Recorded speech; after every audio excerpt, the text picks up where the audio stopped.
we guide you through how to fix Apple Pay standard transfer failed. First thing you need to do is check if your bank supports Apple Pay standard transfers and make sure your card and Apple ID are fully verified, because this error usually appears when there are verification issues or temporary restrictions on your account.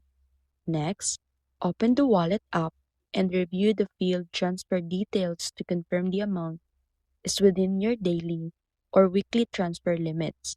Then, check your internet connection and make sure Apple Pay services are not experiencing a system outage. After that, restart your device, update to the latest iOS version, and then re-add your card to refresh your Apple Pay settings. And if the transfer is still not going through, wait a few hours before trying again.